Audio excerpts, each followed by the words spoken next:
Bienvenidos al tema de aparato digestivo. Mi nombre es Mario Cornejo y espero que les guste el presente video.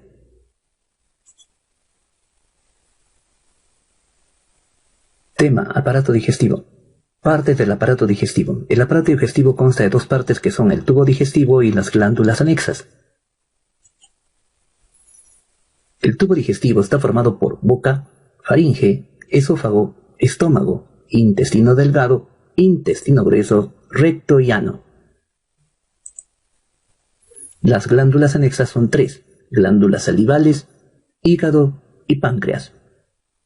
Comenzaremos hablando del tubo digestivo. Histológicamente, el tubo digestivo presenta cuatro capas, que de dentro hacia afuera son la mucosa, submucosa, muscular y serosa. La mucosa está formada por epitelio y tejido conjuntivo. Reviste la luz del tubo digestivo. Está muy plegada para aumentar la superficie de secreción y absorción. Y posee glándulas. La razón por la cual presenta pliegues es debido a una capa muscular que tiene en su parte inferior, conocida con el nombre de muscularis mucosae. Esta muscularis mucosae forma pliegues en el tubo digestivo para aumentar así su poder de absorción. Las glándulas secretan jugos digestivos hacia la luz del tubo. La función de la mucosa es secretar y absorber sustancias. Estas sustancias terminan pasando a la submucosa. Submucosa rodea a la mucosa. Estrecha de tejido conectivo rico en vasos sanguíneos, vasos linfáticos y nervios. Su función es llevar los nutrientes absorbidos por la mucosa en dirección al vaso sanguíneo y al vaso linfático. La mayoría de nutrientes termina pasando al vaso sanguíneo, a excepción de los ácidos grasos que terminan yendo al vaso linfático. Muscular. Se encuentra rodeando a la submucosa. Presenta dos capas de tejido muscular liso, las cuales son las fibras circulares internas y las fibras longitudinales externas. La función de la capa muscular es favorecer el movimiento del bolo alimenticio en dirección hacia el ano. Ese movimiento se conoce como movimiento peristáltico. La serosa, formada por tejido conectivo más mesotelio, es la capa más externa del tubo digestivo. Su función es rodear al tubo digestivo, aparte de secretar una secreción serosa que evita la adhesión entre vísceras. La prolongación de la serosa se conoce como meso. Órganos intra, retro y subperitoneales. El meso viene de la serosa que envuelve al tubo digestivo. El meso se dirige a la pared posterior del abdomen, donde termina expandiéndose y termina cubriendo toda la cavidad abdominal por dentro, tapizándola. Cuando tapiza la cavidad abdominal se conoce como peritoneo. Este peritoneo, que envuelve a toda la cavidad abdominal, termina dividiendo los órganos en retroperitoneales, intraperitoneales, todos ellos con meso, y subperitoneales. La lista la tienen en la parte izquierda de la imagen. Partes del tubo digestivo. Empezaremos con boca. La boca empieza en los labios y termina en una cavidad que comunica con la faringe llamado istmo de las fauces. La cavidad oral o boca se encuentra rodeada por pliegues llamados labios. Es la primera porción del tubo digestivo. Se comunica con la faringe a través del istmo de las fauces, el cual presenta un pequeño pliegue en la parte superior que termina formando la llamada úvula, y dos pliegues a cada lado o columnas en donde se encuentran las amígdalas. La boca presenta dos regiones, que son el vestíbulo oral y la cavidad oral. El vestíbulo oral va de los labios hacia la arcada dentaria, mientras que la cavidad oral va de la arcada dentaria hacia el istmo de las fauces. La boca presenta en su interior a los dientes y a la lengua. Dientes. Son estructuras sólidas o duras de origen epidérmico. Se implantan en los alvéolos dentarios, que no son otra cosa que los huesos que rodean al diente, es decir, el maxilar superior e inferior. Presenta tres partes, que son raíz, cuello y corona. Los maxilares y el alvéolo, que es la parte del hueso que rodea el diente, están recubiertos por una mucosa bucal, a la cual llamaremos encía. Raíz. Fijan el diente al alvéolo dentario. Internamente tienen una cavidad que empieza desde el orificio dentario, en la base de la raíz, hasta llegar a la pulpa dentaria. En ese canal hay una serie de vasos, arterias y nervios dentarios. El cuello separa la raíz de la corona. Se relaciona con la encía o gingiva, que es lo que conocemos como mucosa bucal. Corona, de color blanco y consistencia dura, se va ensanchando desde el cuello hacia la superficie libre. Histológicamente, el diente presenta varias partes. La parte superior es el esmalte, quien termina conformando la corona. Junto con el marfil, el esmalte constituye un sistema muy resistente a las presiones. Es elaborada por células llamadas ameloblastos. El esmalte es la sustancia más dura del cuerpo. Tiene 96 a 98% de hidroxiapatita cálcica. Está formado por 3 componentes, que en mnemotecnia serían foca, caca y fique. Foca significa fosfato de calcio, caca, carbonato de calcio y fique, fibras de queratina. El marfil o dentina es la materia dura hecha de tejido dentario que forma la parte esencial del diente. Es elaborada por células llamadas odontoblastos.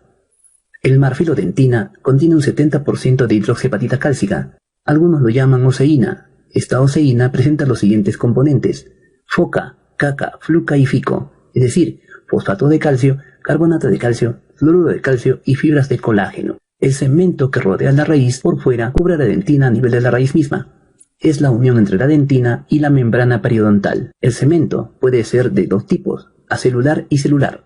El cemento acelular carece de células, en cambio el celular presenta células semejantes a los osteocitos. El cemento, así como la dentina, continúa su formación durante toda la vida. El cemento es la cubierta protectora para la dentina y es la sustancia de unión entre la dentina y la membrana periodontal.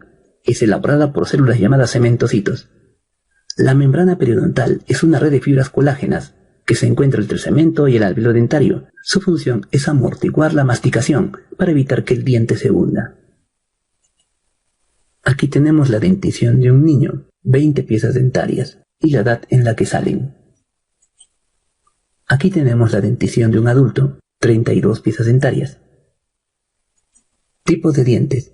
Por su función, los dientes se dividen en incisivos, caninos, premolares y molares. Los incisivos tienen forma de cincel, son un total de 8, 4 en cada maxilar o mandíbula, 2 a cada lado de la línea media. Presentan una sola raíz.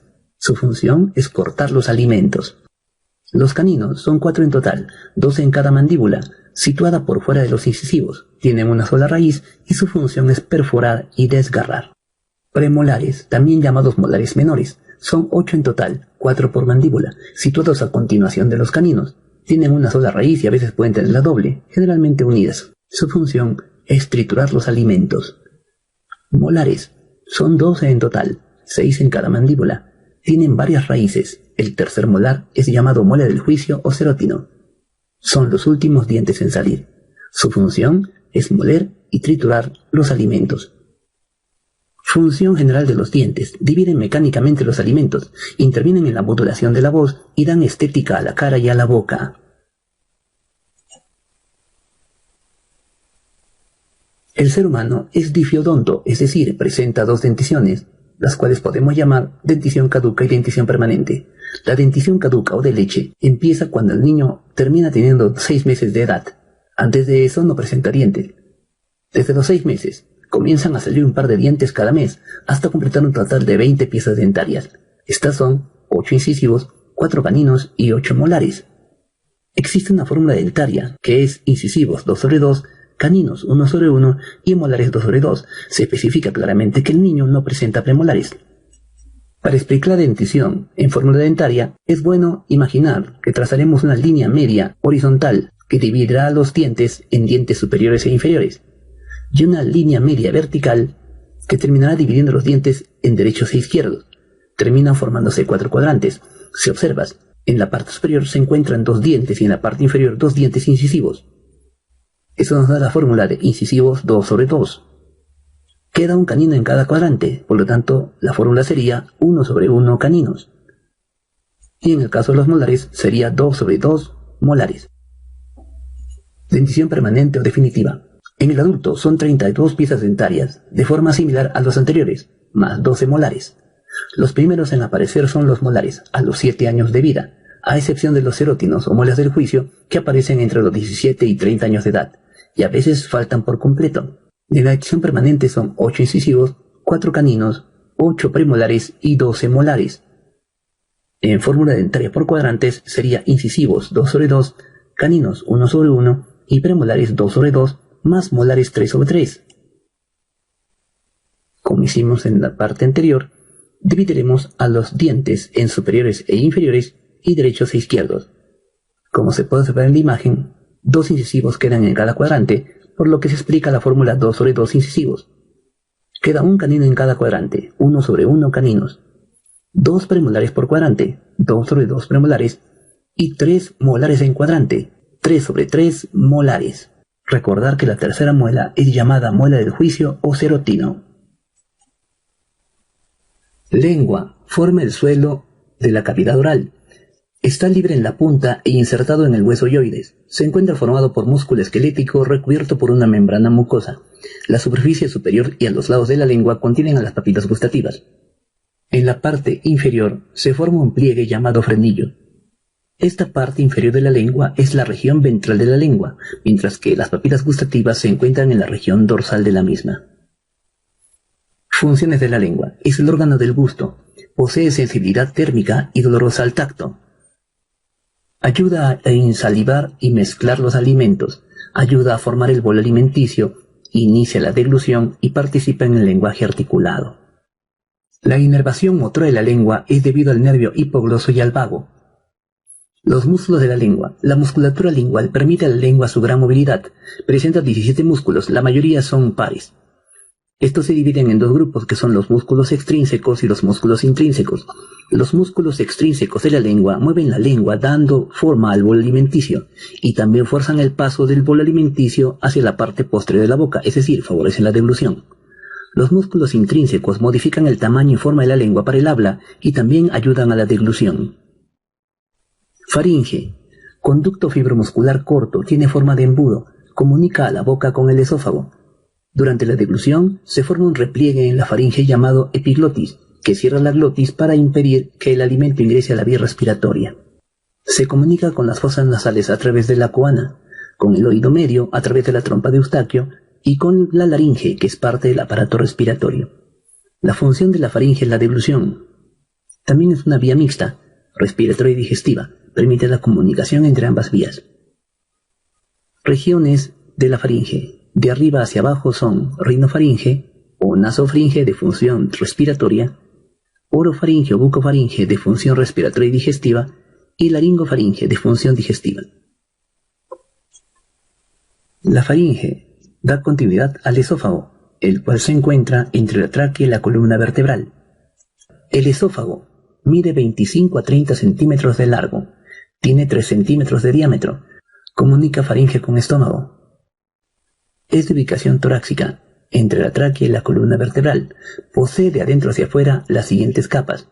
La mucosa, formada por epitelio plano no queratinizado.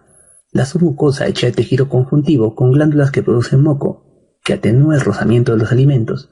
Varias capas de fibras musculares lisas, cile y una envoltura de tejido conjuntivo. La función del esófago es transportar el bolo alimenticio desde la faringe hacia el estómago por contracciones musculares, es decir, movimientos peristálticos. El esófago es la única parte plana del tubo digestivo. Se comunica con el estómago a través del cardias. Este pequeño estrechamiento llamado cardias puede estrecharse mucho más, provocando una enfermedad llamada acalasia que termina dilatando al esófago, dificultando el paso de alimentos hacia el estómago. El tratamiento contra la acalasia consiste en insertar un globo dentro del cardias para luego insuflarlo y favorecer así su apertura. El estómago tiene forma de J. Es la porción más dilatada del tubo digestivo. Tiene una capacidad de 1300 a 1500 centímetros cúbicos. Está situado debajo del diafragma y hacia la izquierda. Se abre al esófago a nivel del cardias y al intestino delgado a través del píloro. En la mucosa interna presenta glándulas secretoras de jugo gástrico que producen enzimas. Se divide en 4 regiones. La región cárdica, que limita con el esófago por un esfínter llamado cardias. La región fúndica, por encima y afuera del cardias. La región del cuerpo, situada debajo del fondo, es la de mayor proporción. Y la región pilórica, o región inferior, que comunica con el intestino delgado a través del esfínter pilórico. El estómago presenta 2 curvaturas, la curvatura menor, de borde cóncavo y medial, y la curvatura mayor, de borde convexo y lateral. El píloro lleva una válvula que solo permite la salida de pequeñas cantidades de alimento. El estómago presenta 3 glándulas, que son las glándulas del cardias creadoras de moco, las glándulas del fondo creadoras de jugo gástrico, y las glándulas del píloro o antrales creadoras de una hormona llamada gastrina, la cual termina pasando a la sangre. La gastrina no forma parte del jugo gástrico. La principal acción de la gastrina es llevar, como hormona, la información hacia el fondo para obligar a la creación de jugo gástrico. En el cuerpo, este jugo gástrico se combina con el bol alimenticio para terminar formando una sustancia pastosa llamada quimo. Funciones del estómago. Permite el almacenamiento de los alimentos. Secreción del jugo gástrico. Secreción de hormonas metabólicas como la gastrina, que ya explicamos su función. Creación de jugo gástrico. La endotelina, que aumenta el tono muscular y la presión. Y el neuropéptido Y, que regula el apetito. Otra función del estómago es mezclar el bol alimenticio con el jugo gástrico para formar el quimo. También hace vaciamiento progresivo del quimo hacia el duodeno. Inicia la digestión química de las proteínas por acción de la enzima llamada pepsina. La quimosina o fermento actúa sobre la caseína de la leche. Tiene función antiséptica gracias a la acción del ácido clorhídrico. El estómago absorbe ácidos grasos, agua, alcoholes y algunas sales minerales. Jugo gástrico. Es creado por una glándula llamada glándula tubular ramificada, conocida también como foseta, ubicada en el fondo. Tiene un volumen de 2.000 a 3.000 centímetros cúbicos al día. Está compuesto por 4 componentes básicos, que son el ácido clorhídrico, el pepsinógeno, el factor intrínseco y la lipasa gástrica. El ácido clorhídrico es secretado por las células parietales oxínticas del estómago en forma iónica, es decir, ion hidrógeno y ion cloro. El ácido clorhídrico tiene 4 funciones. La primera, desnaturaliza proteínas, es decir, rompe enlaces menos los peptídicos, da acidez al jugo gástrico, es bactericida y transforma el pepsinógeno en pepsina. El pepsinógeno es creado por las células principales o zimógenas, se transforma en pepsina para desdoblar las proteínas rompiendo enlaces peptídicos hasta volverlas péptidos o peptonas. Factor intrínseco es creado por células parietales del estómago. Su principal función es favorecer la absorción de vitamina B12 a nivel del ilion terminal, es decir, no actúa en el estómago. Lipasa gástrica es creada por las células principales, transforma los triglicéridos en monoglicéridos y ácidos grasos. Nota: el estómago se vacía en 20 a 100 minutos. En orden, los carbohidratos son los primeros en salir del estómago, entre los 20 a 40 minutos. Luego de ellos salen las proteínas entre los 40 y 60 minutos y finalmente los lípidos entre los 60 y 100 minutos. Eso explicaría por qué razón cuando comemos popcorn, generalmente hechos de carbohidratos, pues termina uno con hambre luego de acabarse la primera bolsita. En un dibujo tipo caricatura, obsérvese en la parte superior, al número 1, donde el bol alimenticio se encuentra tranquilo con el jugo gástrico para formar el quimo. En el número 2, se observa que el jugo gástrico se encuentra solo. Si no hay bol alimenticio. 3, el jugo gástrico comenzará a dañar la pared del estómago. 4, si provoca inflamación, a ese fenómeno se llamará gastritis. Y en 5, si termina provocando una herida, se llamará úlcera. Intestino delgado es la porción más larga y delgada del tubo digestivo. Va desde el píloro hacia la válvula iliocecal. Tiene forma tubular cilíndrica que mide más o menos 7 metros de longitud. Se dobla sobre sí mismo, dando unas 14-16 vueltas, formando las llamadas asas intestinales, sobre todo a nivel del yeyuno e ilion. Presenta 3 segmentos que son el duodeno, yeyuno e ilion. El duodeno es la porción fija del tubo digestivo. Es retroperitoneal, mide 25 centímetros. Comienza en el esfínter pilórico y posee glándulas duodenales llamadas glándulas de Brunner, secretoras de moco. Este moco, que es alcalino, ayuda a neutralizar la acidez del quimo. En el duodeno desemboca el conducto colédoco del hígado y el conducto de Wirsum del páncreas, que se unen en la llamada ampolla de Vater. 2 centímetros más arriba desemboca el conducto ciliar de Santorini del páncreas. Yeyuno mide 2,5 metros, termina en el ilion. Ilion mide 3,6 metros, se une al intestino grueso a nivel de la válvula iliocecal. En el intestino delgado hay mayor absorción y digestión, debido a que presenta varios pliegues, los cuales son 3, las válvulas conniventes, las vellosidades intestinales y las microvellosidades. Las válvulas conniventes son repliegues de la mucosa y su mucosa, miden aproximadamente 1 centímetro de longitud. Aumentan la superficie de absorción unas 3 veces. Las vellosidades intestinales aumentan la superficie de absorción 10 veces. Las microvellosidades se encuentran dentro de las vellosidades. Está formada por células llamadas enterocitos, las cuales presentan a estas microvellosidades, o borde en cepillo. Ellos aumentan la superficie de absorción 20 veces. Las 3 en total terminan aumentando la superficie de absorción unas 600 veces. En el gráfico se puede observar a las glándulas de Brunner creando moco y a las glándulas de Lieberkühn, que son las encargadas de crear el jugo intestinal. Glándulas intestinales más importantes. Tenemos a la glándula de Brunner situada en la submucosa del duodeno. Como dijimos, se encarga de crear moco para proteger a la mucosa y su alcalinidad neutraliza al quimo. La glándula de Lieberkühn, localizada en la mucosa intestinal, crea jugo intestinal que contiene las siguientes enzimas: erepsina, que digiere las proteínas, disacarasas, que desdobla disacáridos, y ribonucleasas, que destruyen ácidos ribonucleicos y desoxirribonucleicos. Movimiento peristáltico. Como indicamos, el movimiento peristáltico es un movimiento de avance y mezcla del bolo alimenticio. Permite el avance y mezcla del quimo. En el intestino delgado, los movimientos peristálticos terminan haciendo que el quimo avance y termine mezclándose con la bilis, el jugo pancreático y el jugo intestinal, formándose así una sustancia lechosa conocida como quilo. El quilo contiene monosacáridos, glicerina, aminoácidos, nucleótidos, agua, sales minerales y vitamina. Función del intestino delgado: secreta jugo intestinal, hace digestión de proteínas, lípidos y carbohidratos, absorbe sustancias y secreta hormonas. Desarrollo de la respuesta inmune. Las hormonas que crea el intestino delgado son la secretina y la colecistocinina, cuya función es estimular la producción de enzimas del páncreas y de bilis almacenada en la vesícula biliar. Intestino grueso es la porción final, la más gruesa y la más corta. Tiene 1,5 metros de largo y 6 a 8 centímetros de grosor. No tiene válvulas conniventes ni vellosidades. Tiene pliegues llamados austraos. Están hechos de músculo circular interno. Se comunica por el intestino delgado a través de la válvula iliocecal y con el recto a través de la ampolla rectal. El intestino grueso presenta pequeñas fibras a lo largo de su longitud, fibras longitudinales conocidas con el nombre de tenias. Existen 3 tenias. Se conocen varias regiones en el intestino grueso, que son el ciego, el colon, el recto y el ano. El ciego es la porción inicial y la más dilatada. La válvula iliocecal impide que el contenido regrese al intestino delgado. En la parte inferior y externa hay una prolongación cilíndrica de 5 centímetros mayormente, conocida como apéndice vermiforme o vermicular. Al nivel de las tenias existen otros apéndices conocidos con el nombre de apéndices epiploicos llenos de grasa. Colon.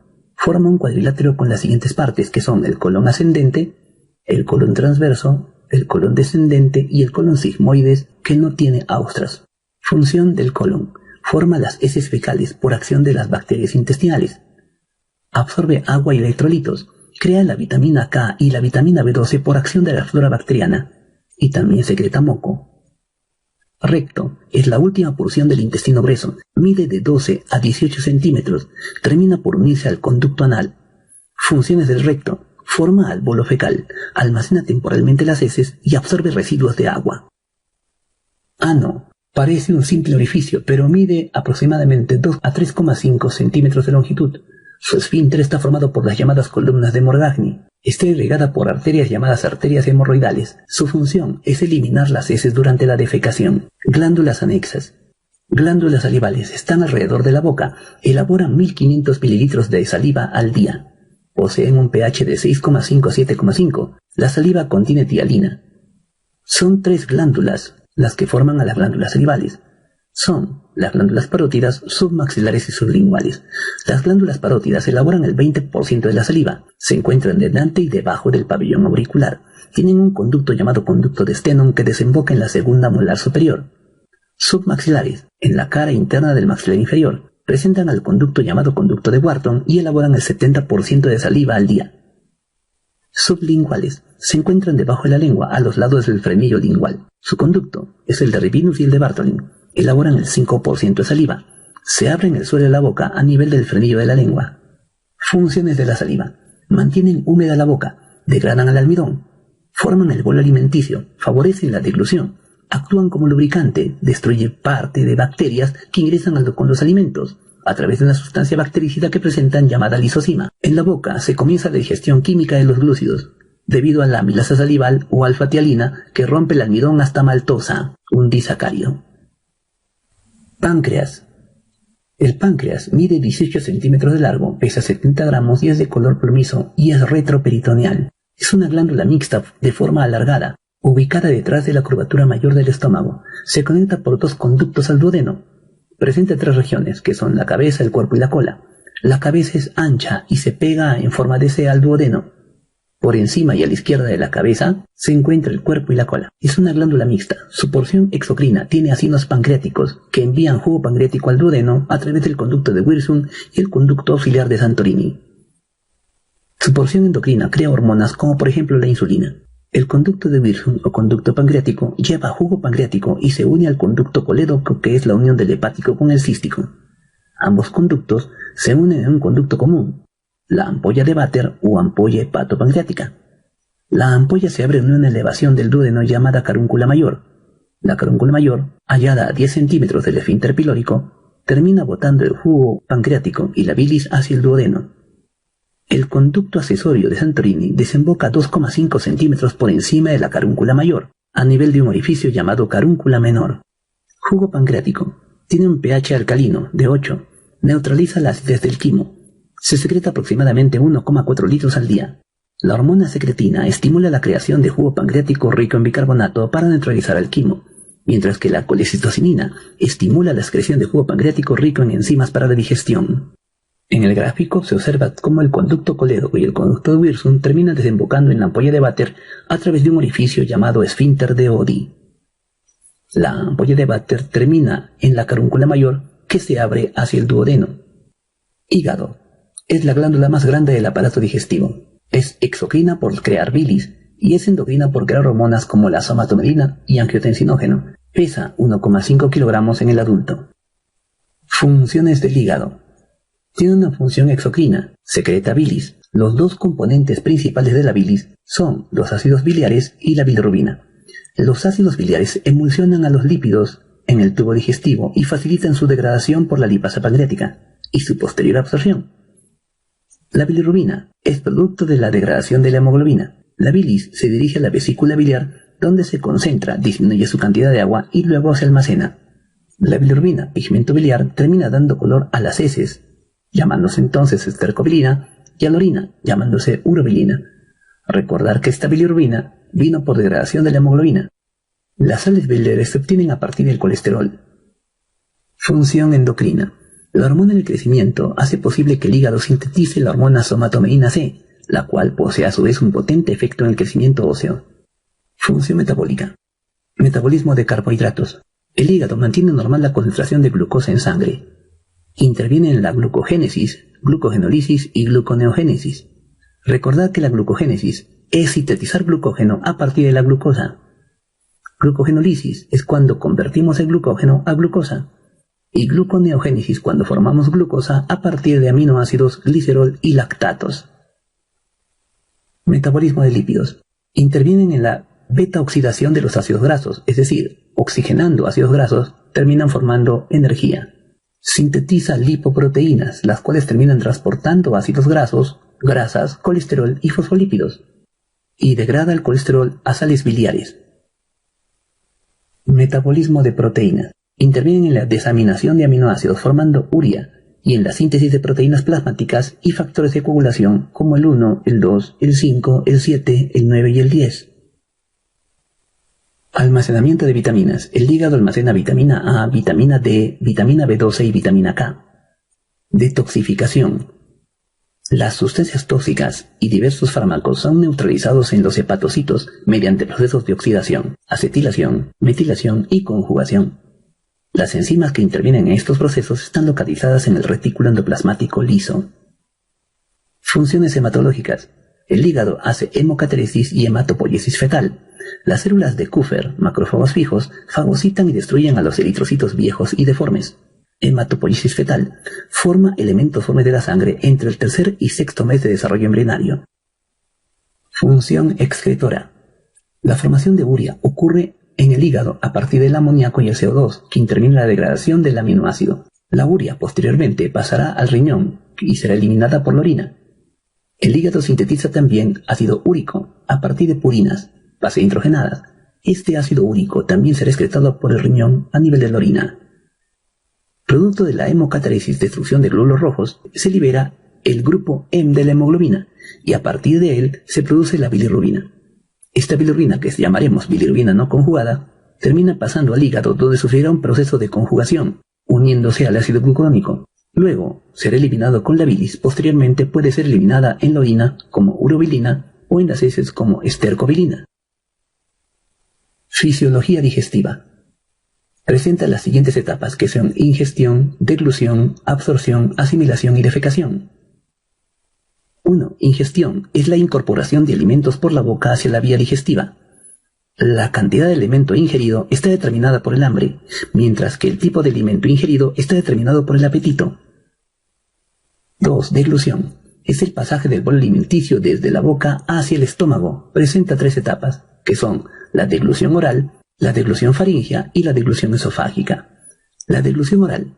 Después de la masticación, el bolo alimenticio se deposita sobre el dorso de la lengua y se dirige hacia la faringe. Es un proceso voluntario. La deglución faríngea. El bolo alimenticio toca la faringe posterior y se desplaza de la faringe hacia el esófago. Es un proceso involuntario. Deglución esofágica. Fenómenos motores esofágicos. El esófago conduce el bolo alimenticio desde la faringe hacia el estómago. También es un proceso involuntario. 3. Digestión. Las macromoléculas alimenticias se convierten en nutrientes, moléculas pequeñas y absorbibles. Esta digestión se realiza en la boca, en el estómago y en el intestino delgado. Digestión en la boca. Presenta procesos mecánicos y químicos.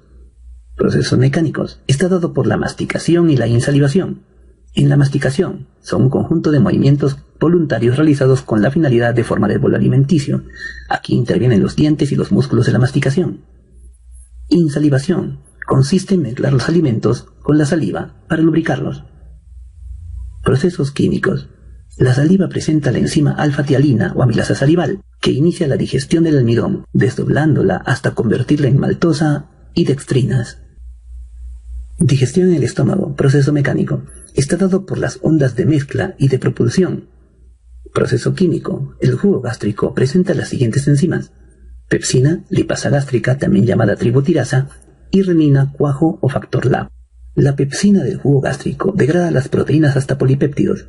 La lipasa gástrica o tributirasa termina degradando las grasas de la leche, mientras que la renina, cuajo o factor Lab coagula la leche degradando la proteína llamada caseína. Digestión en el intestino. Proceso mecánico. Las ondas de mezcla y propulsión, movimientos peristálticos, terminan ayudando a la formación del quilo. Proceso químico. Está dado por acción de 3 secreciones: bilis, jugo pancreático y jugo intestinal. Bilis. Mediante las sales biliares se emulsifican a las grasas. En la emulsificación se rompen las gotas gruesas de grasa y se convierten en partículas más pequeñas de grasa, lo que facilita la acción de las lipasas. La emulsificación se produce por acción mecánica de mezcla de grasa con los componentes de la bilis. Jugo pancreático. Presenta las siguientes enzimas: amilasa pancreática, que degrada el almidón; lipasa pancreática, que degrada los triglicéridos y ácidos grasos; nucleasas, que degradan al ARN y al ADN; las enzimas proteolíticas como la tripsina, quimotripsina, carboxipeptidasa, que degradan polipéptidos hasta oligopéptidos y aminoácidos. Jugo intestinal. Presenta las siguientes enzimas: enteroquinasa, que activa el tripsinógeno hasta tripsina; disacaridasas, como la maltasa, lactasa y sacarasa, que destruirán a los disacáridos hasta volverlos glucosa; aminopeptidasa, que degrada oligopéptidos, tripéptidos y dipéptidos en aminoácidos. La dipeptidasa termina degradando al dipéptido en aminoácido. Algunos la conocen como erepsina. En el gráfico observamos la acción del jugo pancreático y el jugo biliar, formando o ayudando a la formación del quilo. Luego el jugo intestinal, y con los movimientos de mezcla se termina formando el quilo.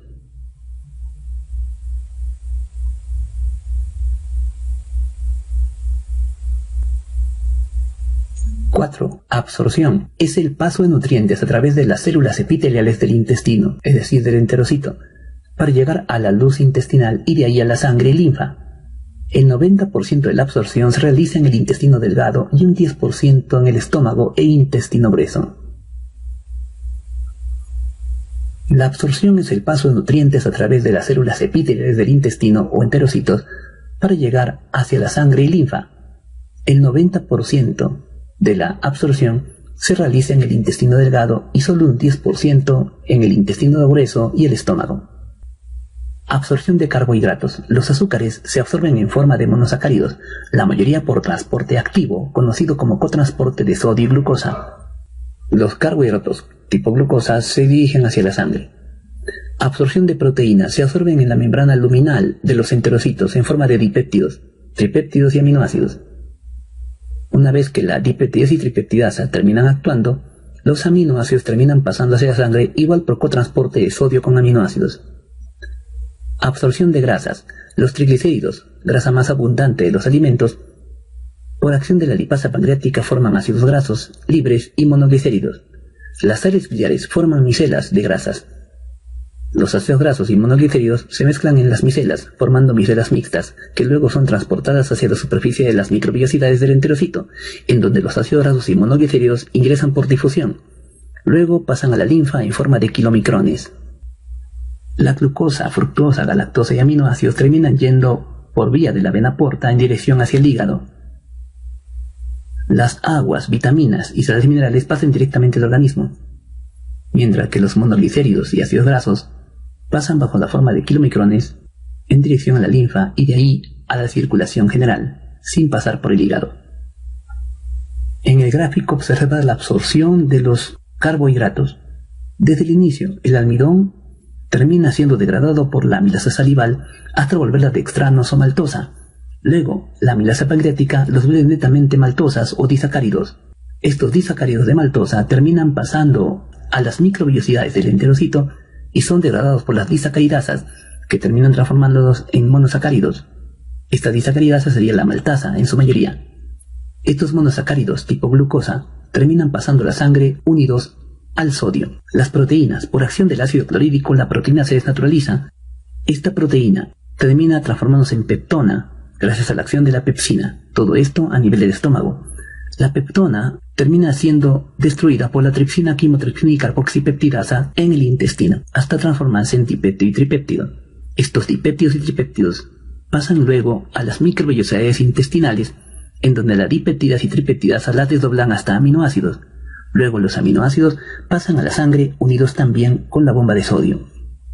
La bilis emulsifica grasas, transformándolas en grasas emulsificadas, gotas más pequeñas. Luego la lipasa pancreática transforma esta grasa emulsificada en ácidos grasos, y el ácido graso no puede ingresar al enterocito si no es con ayuda de la sal biliar. Cuando se une el ácido graso con la sal biliar termina formando lo que llamaremos micela. La sal biliar favorece el ingreso del ácido graso al enterocito. Dentro del enterocito, el ácido graso se envuelve en una capa de proteínas formando los kilomicrones. Este kilomicrón termina pasando al vaso linfático. 5. Asimilación. Consiste en el paso de los nutrientes de la sangre hacia las células para que éstas las sinteticen en su beneficio. 6. Defecación. Todas las sustancias no digeridas pasan al intestino grueso, el cual, de forma gradual, termina formando las heces para luego ser expulsados por el ano. En el gráfico, tomar en cuenta que el alimento termina siendo ingerido y se forma el bolo alimenticio en la boca. Luego es deglutido, llega al estómago, donde se forma el quimo, que es la unión del bolo alimenticio más del jugo gástrico, y aquí comienza la digestión de proteínas. Luego, en el intestino delgado, el quimo es unido a la bilis y al jugo pancreático para formar el quilo. En el intestino delgado ocurre la digestión de lípidos. El quilo es la unión del quimo más la bilis más el jugo pancreático. Con ayuda del jugo intestinal se terminan formando los nutrientes que terminan siendo absorbidos hacia la sangre y hacia la linfa. Con lo que queda en el intestino grueso se terminan formando las heces, y estas se eliminan por defecación. Fin del tema.